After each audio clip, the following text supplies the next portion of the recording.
ሄኖክ ብዙ ምስጢራትና ጥበባት የተገለጡለት አባት ነው። ስለ ገነት ብዙ ጽፏል። ስለ ገነት እጽዋት ብዙ ጽፏል። ስለ ፀሐይ፣ ስለ ጨረቃ፣ ስለ ከዋክብት በጣም ብዙ ጽፏል። ፈለከ ፈለካትን ማለትም ሰማየ ሰማያትን፣ አየረ አየራትን፣ ስለ 12ቱ ነፋሳት፣ ስለ ጥልቁ በጣም ብዙ ነገሮችን ጽፏልና ያ መጽሐፍ እንግዲህ መጽሐፈ ሄኖክ በመባል ይታወቃል። መጽሐፈ ሄኖክ ይሁዳ የቅዱስ መጽሐፍ ጸሐፊ፣ የአዲስ ኪዳን ጸሐፊ አንዱ ይሁዳ ይባላል። በመልእክቱ ላይ ከመጽሐፈ ሄኖክ ጠቅሶ ጽፏል። መጽሐፉ በጣም የተከበረና የተቀደሰ መጽሐፍ ነው።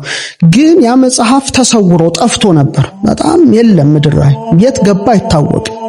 ይሁዳ ጠቅሶታል። ሰው ከጠቀሰው የት ነው የሚገኘውና ለዓለም እንቆቅልሽ ሆኖ ብዙ ጊዜ ከጠፋ በኋላ እንግዲህ ኢትዮጵያ ሀገር ግን ሲነበብ ሲተረጎም ቆይቷል። ይህ በጣም ትልቅ ጉዳይ ነው። እንደውም አሁን ምናልባት ዩቲዩብ የምታይ ከሆነ በጣም በዚህ ሰሞን ባሉት ቅርብ ዓመታት ውስጥ የኢትዮጵያ ሄኖክ፣ ኢትዮፒክ ሄኖክ የሚሉ ብዙ ነገሮች እየወጡ እንደሆነ ብዙ ይባላል። ጁቢሊስ፣ ኩፋሌ እና ወደ ኢትዮጵያ ቀኖና እየመጣ ነው ዓለሙ ያስብላል። እና መጽሐፍተ ሄኖክ በእርግጥ በዓለም ላይ 3 ናቸው አሉ የሚባሉት። አሁን 3 አይነት የሄኖክ መጻሕፍት አሉ በዓለም ላይ። አሁን እንደ ፊሎሎጂስትነቴ እንደ አጥኝነቴ ነው ማቀርበው። 3ቱንም አንብቤያቸዋለሁ። የግዕዙ ያው ትልቁ መጽሐፈ ሄኖክ ነው፣ በጣም ሰፊ ነገር ያለ ነው። ሁለተኛው ስላቮኒክ ቨርሽን ዘ ሴክሬት ኦፍ ኢኖክ የሚባል ሄኖክ ያየው ምስጢር ይላል። ወደ 10 ሰማያት ያወጣዋል። ስለ ፀሐይ፣ ስለ ጨረቃ፣ ስለ ከዋክብት፣ ስለ ዘመናት፣ ሌሎች ምክሮች ነገሮች ያሉበት ነው። ስላቮኒክ ኤዲሽን የሚባል ነው። ስላቮኒክ ውስጥ በኢስተርን ዩሮፕ በአንድ ጥንታዊ ቤተክርስቲያን ውስጥ የተገኘ ነው። ይሄ ዘ ሴክሬት ኦፍ ኢኖክ የሚባል ሁለተኛው መጽሐፍ ነው። ሶስተኛው ግን አይ ቲንክ 5ኛው ክፍለ ዘመን ላይ እንደተዘጋጀ የሚነገርለት ሂብሩ ኢኖክ ይሉታል። የዕብራይስጡ ሄኖክ እንደማለት ነው። ይሄ ደግሞ ከይሁዲ ራባዮች አንዱ በመንፈስ ተነጥቄ ሄኖክ በሰማይ ያለውን ክብር ተመለከትኩኝ ሜታትሮን ይለዋል የሚባል መልአክ ደረጃ ላይ ደርሷል ብሎ የጻፈው እና በተለይ ሕዝቅኤል ኮቦር በምትባል ወንዝ ላይ ያየው ትልቅ የሰረገላ ምስጢር አለ። ከዛ ጋር አካቶ በጣም ሰፊ ነገር የሚዘረዝር ነው። ስለዚህ የኢትዮጵያው ሄኖክ ግን በጣም ጥንታዊው የተባለ ነው። እንደሚታወቀው በቅርብ 1940ዎቹ አካባቢ 48 አካባቢ ይመስለኛል ዴድ ሲ ስክሮልስ የሙት ባህር ቁምራን ላይ ሰፊ የሆነ አሰሳ በ11 ዋሻዎች ውስጥ ተደርጎ ነበረ። እዛ ውስጥ የተወሰኑ የሄኖክ መጽሐፍ ቁርጥራጮች ተገኝተዋል። ግን ፉል ማኑስክሪፕት የኢትዮጵያው ነበረ። እንዳልሽው ጄምስ ብሩስ የስኮቲሽ ተጓዥ ነው። በተለይ አባይን መነሾ ለማየት ያደረገው ጉዞ በጣም ታሪኩን አግዝፎ ያወጣዋል። ይህ ስኮቲሽ ተጓዥ አረብኛ፣ ስፓኒሽ፣ ፖርቹጊዝ፣ ግዕዝ አቀላጥፎ ይችል የነበረ መልከ መልካም ቁመቱም ረዘም ያለ ነበረ። ኢትዮጵያ እንግዲህ በ18ኛው ክፍለ ዘመን ነው የመጣው። አይ ቲንክ ንጉስ ተክለ ሃይማኖት ሁለተኛ እና ራስ ሚካኤል ስዑል ነው አቀባበል ያደረጉለት። በተክለ ሰውነቱ የግዕዝ ዕውቀቱ በጣም ተወዳጅና ተሰሚነትን ችሎታል እና 2 ዓመት ኢትዮጵያ ቆይቷል። 2 ዓመት ሲቆይ ከሰራቸው ስራዎች መካከል የተለያዩ ኢትዮጵያ እንግዲህ በጣም በብዙ ሺህ የሚቆጠሩ መጻሕፍትን ጠብቃ ያዘች ሀገር ናት። ግዕዝ በጣም ጥንታዊ ቋንቋ ነው። ብዙ ሺህ ብራናዎች ያሉበት ሀገር ነው። አሁንም በባህር ማዶ ከኢትዮጵያ ተወስደው ያሉበት አጋጣሚ አለና እነዛን በመገልበጥና ለመድኃኒት የሚያገለግሉ እጽዋትን በመሰብሰብ የሚታወቅ ሰው ነው። መጨረሻ ላይ መጽሐፈ ሄኖክን ሲያገኝ በጣም ነው ሰው የተደነቀው። ምክንያቱም ዓለም ላይ የለም። በጣም እኮ የሚገርም እኮ ነው። ፕላኔት እርዝ ላይ መጽሐፉ የለም። በቃ የት ገባ በሚባልበት ጊዜ ኢትዮጵያ ይነበባል፣ ይተረጎማል፣ ይጻፋል። ብዙ ብራናዎች አሉ። 3 ኮፒ ይዞ ሄደ እና ለፈረንሳዩ ንጉስ ለሉዊ 15ኛ ነው በስጦታ ያበረከተለት። የትልቅ ጉዳይ ስለሆነ በፈረንሳይ ምሁራን እንዲጠና ተደርጎ በፈረንሳይ ብሔራዊ ቤተ መጻሕፍት እንዲቀመጥ ተደረገ። አንዱ ኦክስፎርድ ቦዴሊያን ቤተ መጻሕፍት እንዲቀመጥ ተደረገ። አንዱ ራሱ ጋር ቅጁ ተቀመጠ።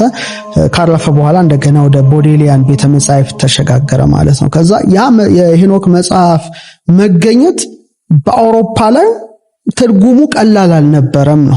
ብዙ ጥናቶች እንዲጀመሩ አደረገ ማለት ነው። እንደገና አይናቸው ወደዚህ እንዲያማትር ሆነ። በጣም በዝርዝር የሚገኘው የኢትዮጵያ ሄኖክ መጽሐፍ ላይ ነው። ይሄ ደግሞ ዓለም እስካሁን እንቆቅልሹን ያልፈታው ጉዳይ ነው። እነዚህ ማን ናቸው ኔፊሊሞች? መጽሐፈ ሄኖክ ላይ ወደ 200 ይጠጋሉ። አዛዜል ይባላል መሪያቸው።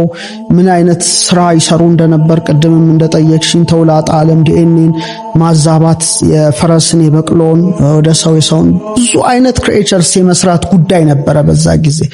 ኢቭን መገለጥ የሌለባቸውን ረቂቅ ዕውቀቶችን ለሰው ልጆችን እስከ መግለጥ ይታወቃሉና ምድር እንደተበላሸችና በንፍር ውሃ እንደጠፉ ታሪኩ ይነገራልና በኔፊሊም ጉዳይ ምርምሩ ከፍ አለ። ምንድናቸው? 3 አይነት ቪው መጣ ማለት ነው ከዛ በኋላ። አንደኛው ቪው የሄኖክ መጽሐፍ ከታየ በኋላ በጣም በስፋት የተንጸባረቀው እነዚህ በቁሙ መላእክት ናቸው የሚል ነገር መጣ። ምክንያቱም 3000 ክንድ ቁመት ይላቸዋል። ደመናው የሚገፉ እንዴት ነው ሰው ይሄን ሊሆን አይችልም እና ኤንጅልስ ናቸው ያሉ ነበሩ። በጣም ብዙ ምሁራን ናቸው በዚህ ላይ ተሳትፎ ያደረጉት። ሁለተኛው ደግሞ ዘሴታይት ቪው የሚባሉ መላእክት የተባሉት ደቂቀ ሴት በቁሙ መላእክት አያገቡም አይጋቡም። ስለዚህ የሴት ልጆች ማለትም የአዳም የወለደው የሴት ልጆች በንጽህናቸው መላእክት ተባሉ። ዘሴታይት ቪው የሚባል መጣ። ሁለተኛው ደግሞ ለምሳሌ ክብረ ነገሥት፣ መጽሐፈ መቃብያን ከኦሪቱ ውስጥ፣ ሌላ ደግሞ መጽሐፈ ምስጢረ ሰማይ ወምድር የሚባል አንድ መጽሐፍ አለ። እነሱ ደግሞ የሚሉት ስጋ እንዲለብሱ የተደረጉ መላእክት ናቸው።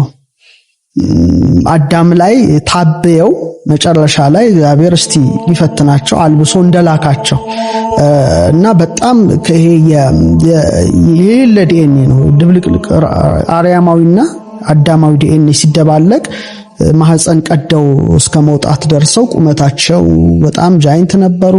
ያገኙትን ይበሉ ነበር ይላል። እርስ በርስ ሲተራረዱ ነበረ።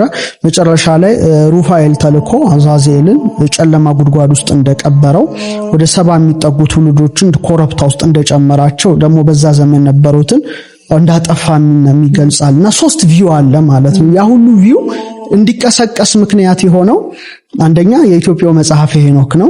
ሄኖክን ተከትለው ደግሞ የተተረጎሙ በተለይ መጽሐፈ ምስጢረ ሰማይ ወምድር የሚባል አንድ ኢትዮጵያዊ ግዕዝ መጽሐፍ አለ። ክብረ ነገሥትም አለ። እነዚህ መጽሐፍት ደግሞ ይሄንን ቪው በጣም አጠንክረው በመናገራቸው በቃ ዓለም እንደገና አባቶቻችን አንሴስተሮቻችን ይሄን ሁሉ ጥብብ ያለ አመለካከት ሳይሆን ሰፊ ቪዋቸውን በማስቀመጣቸው እነዚህ ነገር ሊሆኑ ይችላሉ ወደሚል እሳቤ መጣ። አልፎ ተርፎ ደግሞ የቅርብ ጸሐፍት ጭምር እንደ ዘካርያስ ይችን የመሳሰሉ ብዙ ነገር መጻፍ ጀመሩ በእነዚህ ጉዳይ በኔፊሊምስ ዙሪያ።